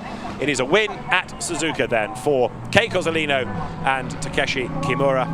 And as he stops at the winner's arch, looking down on that, the car that's being brought into position by the officials, and out he will get. Takeshi Kimura may have had the spin, but Kei Cozzolino takes the race win, and they are, as you can imagine, very, very happy drivers. But a brilliant effort that by Kei Cozzolino. How he did it, Lord knows. The press conference might offer him the chance to give some answers. Benjamin Franazovici from the championship management in the white shirts. SRO's technical brains, Claude Simon in the black shirt, was there congratulating him as well. And there is, of course, the balance of performers which equates the cars, but you can't legislate for Kei Cozzolino, clearly. An amazing drive. Hopefully we might be able to hear from him after that, but that was quite something. Balaclava off, and Kei Cozzolino, a very, very happy race winner. Brilliant effort that. And as the drivers are brought forward, Dave Roberts will have a word with our top 2 down in Parc Ferme at the end of a fantastic drive. Kei Cozzolino and Takeshi Kimura, race winners. They're with Dave Roberts right now. Well, here we are down in Parc Ferme. Kei, many congratulations. Where did that pace come from in the race? All from him. He was the guy that made the judgment on the tires. I was like, I can't believe it. And he's like, yeah, if it's UK, you can do it. You can do the slicks. And I'm like, okay, whatever. If he says so, you know, we trust each other. I went out, first 3 laps, I thought I was betrayed, honestly. But once the tires had heat in them, wow, it was the right choice. And really, I have to thank him and the team for such a hard work and great teamwork judgment. Well, we're going to need you to translate here. Please, let's get some comment from your joint winner. はい、どうですか、コメント。start very fast, but push ぶつけられ He was て pushed by car 19, so he spun and hit the barrier, as you can see here. いいペースだったんだけどぶつけられちゃって、でだけど最後はまあドライでいけるなと思ったんで K を信じていきました。 Yeah, he was running in a good pace. He was. もう He 逆 hit 逆転するにはこれしかないって。 he said, "What we lost the race at that moment when we hit the barriers. So the only way to come back was to gamble, and it was to go on slicks. しかもメカがちょっとミスって30秒ロスっちゃったの。 And we had a problem with the tire guns. We lost like almost 30 seconds, but despite that, we were just incredibly fast. So great teamwork. One final question for him, and I need your help again. Yeah. What does he think of your second drive performance? 僕のドライビングのことどう思いますか? 俺が目立たなくなるからちょっと抑えてほしい。 He says, "Don't. You were great, but I looked like I was slow. So I prefer to be on the other way around." 私の選択がもう勝利の第一歩でした。 But anyways, the win comes from his judgment. Honestly, I didn't believe it at first. Fantastic drive, guys. Congratulations. Thank you. Thank you. Dave, well done. You've winkled out of them exactly what was making the difference, and it was slick tyres. I didn't wonder whether or not it was going to be slicks, but slick's the answer, and it's given a great win for Kei Kozolino and Takeshi Kimura.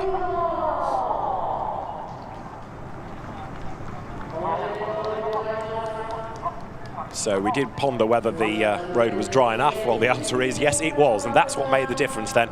The cars on the wet just didn't have the traction, but slick tyres, and it was, as you've heard, Takeshi Kimura's decision to do that and roll the dice that paid absolute dividends. So it was as much a good drive as a good choice of tyre. These are the results then. Takeshi Kimura and Kei Kozolino on their slick tyres, as we now learn, win from Yuta Kamimura and Hiroaki Nagai, with third being the 888 Mercedes in the hands of Nick Foster and Jeffrey Ibrahim. Fourth going the way of the Tanat Satarin Tirankul and Tarati Kosiri Porsche. Fifth to number 60 Ferrari, that the car of Shigekatsu Wagisaka and his co-driver Kei Nakanishi, and the top six rounded out by the BMW that Taiji Ara brought home, started by Tomohide Yamaguchi. As far as GT4 was concerned, the category won 16th overall by number 55 Mercedes, the car of Jun Toshiro and Tatsuya Tanigawa. The second GT4 car home was number 14 Mercedes, Brian Lee and Hideto Yasuoka, and third GT4 car was number 12 Toyota, and that was Motoharu Sato and Katsuyaki Hironaka. So out of the 24 that started, 23 got to the end. It was only the Yogibo Racing Ferrari that we lost on the opening lap, sadly. Yogibo, a new supporter of the championship, so very cruel reward for the company's involvement in Fanatec GT World Challenge Asia, powered by AWS. And so now the drivers will make their way up to the podium, of which there are quite a number, because we've got different classes within the different categories, if you follow, because we've got GT3 and GT4 and then subclasses within. So there will be the GT3 Pro-Am contest. That was won by the overall winners, of course, Kei Kozolino and Takeshi Kimura. We've also got the GT3 Silvers, which was a one-car result. Actually, number 18 Porsche was the only one that finished there. We've got the GT4 overall battle, where, as I've just been saying, it was the Mercedes 1-2 from the Toyota. GT4 Silver Am, again, the overall GT4 winners took that, and it was the same top three, in fact, in Silver Am as it was overall. And GT4 Am won by the number 71 Supra, as the road is made ready for Ferrari racing now, which is Masayuki Ueda and Masayoshi Oyama winning the GT4 Am competition. Was there another GT4 Am? There was. It was number 4, which was Kazuhiro Sakai and Masaki Fuji that were in second place. There was also the TC Inv class car, which was the number 3 BMW that, of course, takes its own class of Takayuki Kinoshita and Sonako Jukishu. So the podium now being made ready. They do like spectacular music at Suzuka, and as the Yogibo girls are ready for the podium as well, So we shall have the drivers brought forward in a moment.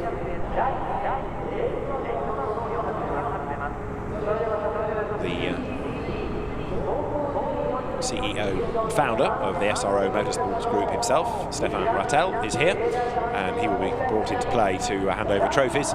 The Dixel and Yogibo girls to stand at the side of the podium, and then the podiums will be underway. So we'll start with the overall, then there'll be Pro-Am, then there'll be Am, then Gt4 Silver Am and Gt4 Am. So there in our first podium for third place are Jeffrey Ibrahim and Nick Foster. Out onto the podium for second place now come the Porsche drivers Yuta Kamimura and Hiroaki Nagai. But the race winners, Takeshi Kimura and Kei Cozzolino, slick tyres making all the difference, unlocking all that pace, and a great call by Takeshi Kimura, a great drive by Kei Cozzolino, as our winning drivers from GT3 stand atop the podium here at Suzuka. Stefan Rattel steps forward to hand over the trophies then to the third place drivers.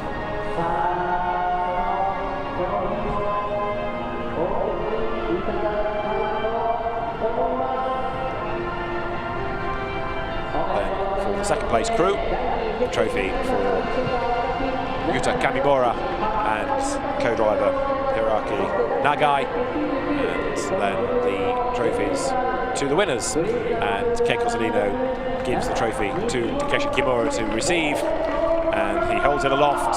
Great win, but Kei Cozzolino, like a good pro, pays homage to his AM and says it was his strategy call. There, the trophies now for the remaining drivers on the podium, and the drivers being asked to step forward for photographs. So Kei Cozzolino, not for the first time in this championship, stands on the top step of the podium, but for Takeshi Kimura, a really, really good turnaround of fortunes. And Kei Cozzolino saying at the start of that stint he thought he'd been betrayed because the track conditions did not seem to be working to favour the slick tyres, but they got better and better and better. Interesting that we saw other teams going on to a fresh set of wets rather than slicks, but it clearly proved to be the wrong way. We'd all the way through that race seen the drivers looking to cool the tyres, but it really does surprise me that they were in such bad shape towards the end, and that the winning Ferrari was able to do such an outstanding pace in terms of the lap time. Anyway, the net result, as for the first time on a podium, we have a beanbag for the winners to sit on. They can jump onto that, they can just take it home. How you get that in your hand luggage, don't ask. But courtesy of Yogibo, there is the new range of Fanatec GT World Challenge Asia beanbags, one for each driver. And after sitting in the Ferrari, it's now time to sit back as the winners at Suzuka. Courtesy of Yogibo, and the beanbags mould themselves to the driver's shape, and that's it. We've lost them for the afternoon, I think, as they will remain on the podium. Kei Cozzolino needs to sit down after all that hard work, and Takeshi Kimura celebrates as well. Great stuff from the Ferrari drivers. Car Guy Racing wins race one of the weekend in Fanatec GT World Challenge Asia, powered by AWS. And now it's time to get busy with the champagne, as most people have scarpered, but if you don't want to wet the Yogibo beanbag, now's the time to start spraying the fizz. Kei Cozzolino's amazing drive can be celebrated with the champagne being sprayed all over him, and we'll see what tomorrow brings, because the weather has been like this all week, so don't for a moment think that it's going to be any different, any drier when we get to tomorrow's race. Right, we'll continue with the podiums in a moment. The next group of drivers to be brought forward, Gt3 Silver Podium. We will have the overall, of course, has also just given us Pro-Am. Let's confirm the results once more. Takeshi Kimura and Kei Cozzolino, the outright winners, from Yuta Kamimura and Hiroaki Nagai, and then Jeffrey Ibrahim and Nick Foster taking third. Kantani Kusiri and Tanat Satrantirunkul fourth, ahead then of, in fifth place, Kai Nakanishi and the number 60 Ferrari shared by Shigekatsu Wakisaka. Top six completed by Saiji Ara and Tomohiro Yamaguchi. So David Pern and Sandy Stuvik, 7th at the end from the back of the GT3 grid. Tomonobu Fuji and Satoshi Hoshino, 8th. Jasmine Jafar and Abu Ibrahim coming home 9th. And Andrew McPherson and Ben Porter winning the GT3 AM battle and finishing in 10th place. Now, of course, there's the other podium ceremonies to come. There's also another race to come. That's tomorrow at 12:20 local time. We look forward to your company tomorrow for more of the same here from Suzuka.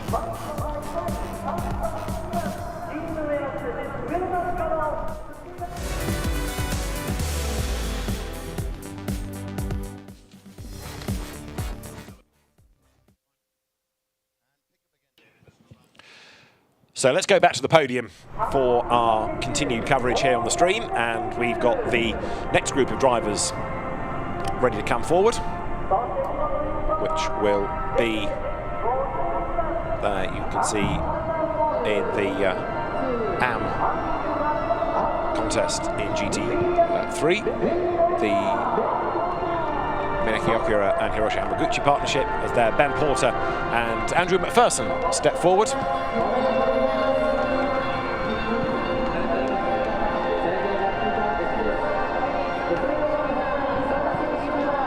So the pair of them who came into this as the category leaders anyway, Andrew McPherson and Ben Porter, switching from Lamborghini to Porsche for this year, although not for the first time, as AMAC himself raced Porsches. They got a 5th and a 7th out of the races at Sepang, admittedly 10th today, but a class win.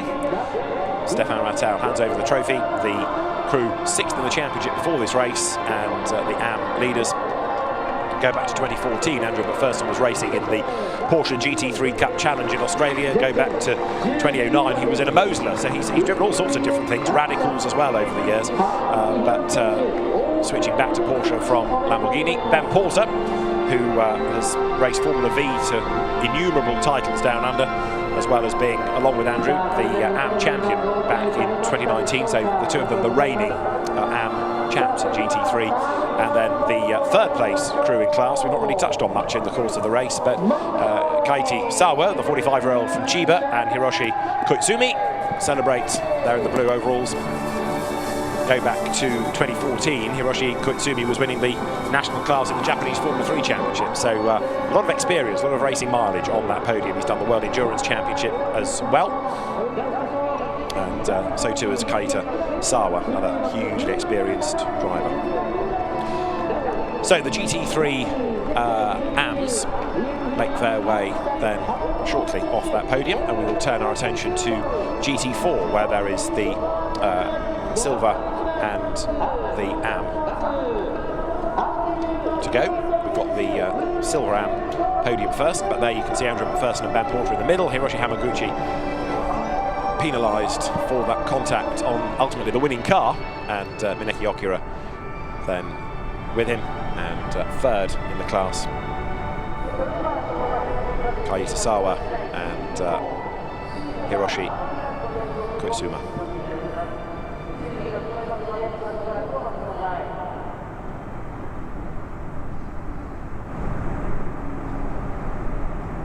So they're the drivers from the AM contest, make their way from the podium.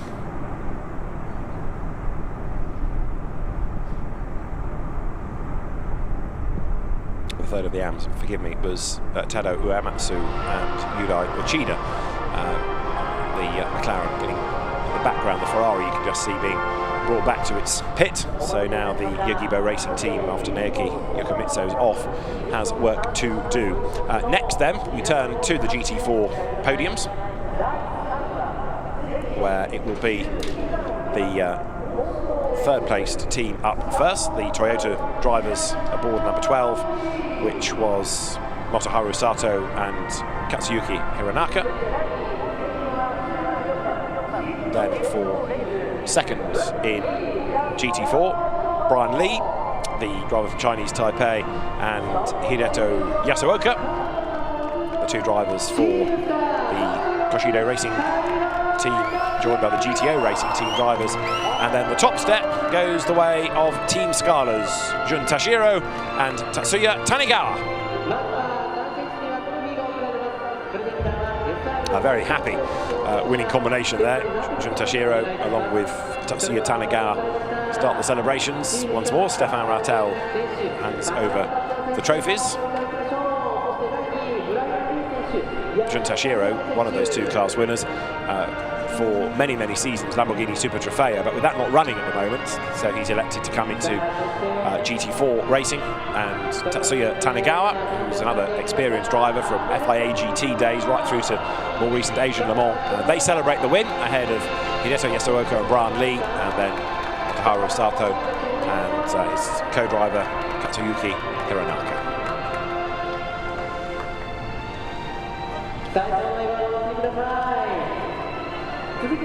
So the drivers now have the champagne. The podium officials sprint away. And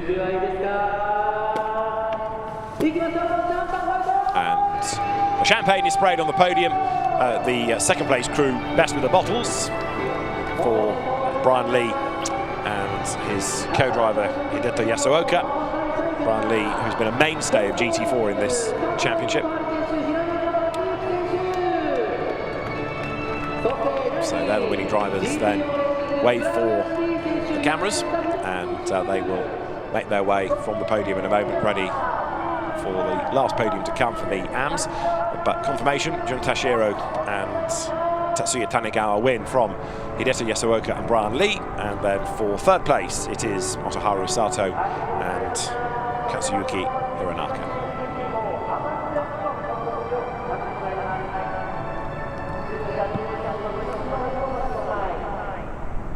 The cars you can see in Parc Fermé, the top three from the different classes, the different divisions.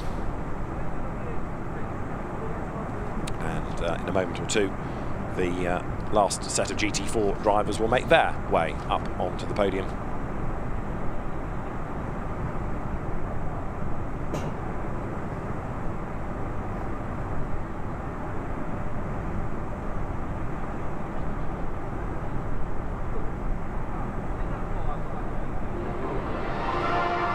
Music in the background heralds their arrival, and so as to the podium next should come the third placed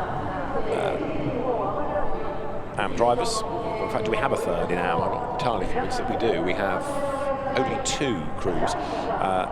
The overall and the silver AM should be the same. So yes, that should just give us two teams to go. And Kazuhiro Sakai and Masaki Fuji will be first to the podium for second place. Mercedes drivers from Comet Racing step forward. It's a proper big podium, with proper big steps. There, though, for the top step of it are the winners of the GT4 AM contest. So for the Toyota team, it is Masayoshi Oyama and Masayuki Ueda who take the trophies. Once more, Stefan Rattel steps forward to hand over the trophies to the drivers.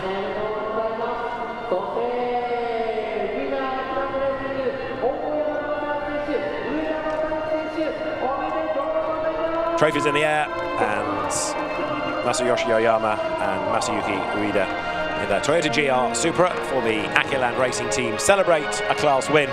Good drive by both of the two teams there. I know the AM contest may not have the biggest of entries, but just to underline the point that keeping on the road in those conditions, not that easy. So an excellent job done. The champagne is ready.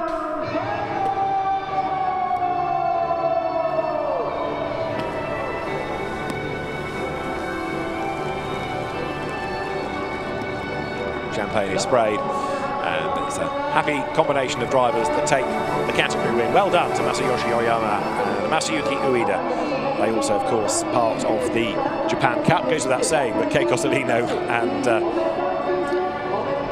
his co-driver Takeshi Kimura part of that Japan Cup. So a great start to their campaign, with the car starting on pole position tomorrow, but with a now 15-second success penalty to serve, might not be quite so easy. Well, slick tyres made a big, big difference to the outcome today. This is how we look, though, in GT4 AM, just to confirm those two finishers of Masayoshi Oyama and Masayuki Ueda as the winners, from Kazuhiro Sakai and Masaki Fuji in second place.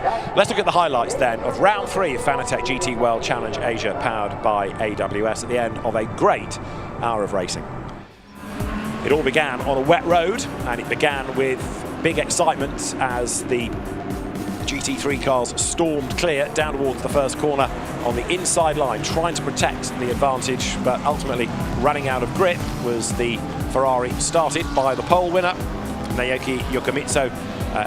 He lost rear traction, around it went, and a big hit into the barriers. So that gave Kantati Kusiri the race lead, but it also gave us a safety car, with, in second place, the Ferrari in the hands of Takeshi Kimura.